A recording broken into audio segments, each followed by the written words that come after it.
একটা ছোট গ্রামে থাকত রাহুল নামে এক ছেলে। তাদের ঘর ছিল টিনের ছাউনি।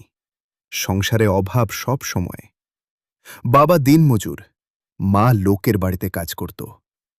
গ্রামের সবাই বলতো, এই ছেলের দিয়ে কিছু হবে না। রাহুল ছোটবেলা থেকেই বড় স্বপ্ন দেখত। সে বলতো, একদিন আমি বড় মানুষ হব।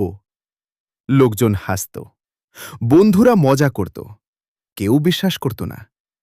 কিন্তু রাহুল একটা জিনিস জানত, গরিব হওয়া অপরাধ নয়, হাল ছেড়ে দেওয়াই অপরাধ। প্রতিদিন সকালে সে খবরের কাগজ বিলি করত, তারপর স্কুলে যেত। রাতে রাস্তার লাইটের নিচে বসে পড়াশোনা করত, কারণ বাড়িতে ঠিকমতো বিদ্যুৎ ছিল না।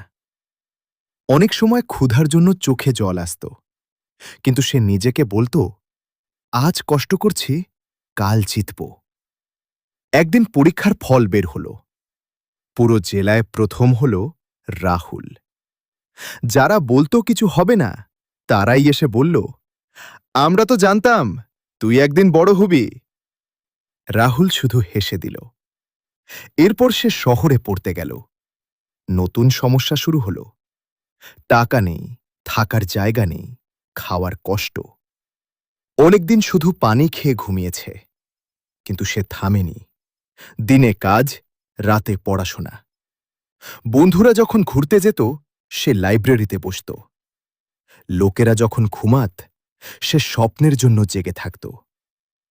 বছর কয়েক পর সে বড় চাকরি পেল, নিজের বাড়ি বানাল, বাবা মাকে আর কষ্ট করতে দিল না।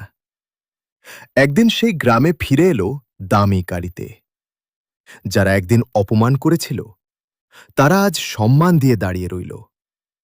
রাহুল গ্রামের ছেলেমেয়েদের বলল, আমাকে দেখে শেখো না আমি কি হয়েছি, শিখো আমি কতবার হার মানিনি। এই গল্পের শিক্ষা, মানুষ তোমাকে ছোট বলবে, পরিস্থিতি তোমাকে থামাবে, ব্যর্থতা তোমাকে কাঁদাবে। কিন্তু যদি তুমি থেমে না যাও, একদিন সাফল্য তোমার দরজায় কড়া নাড়বেই। স্বপ্ন তাদেরই সত্যি হয়, যারা ঘুমিয়ে নয়, জেগে দেখে।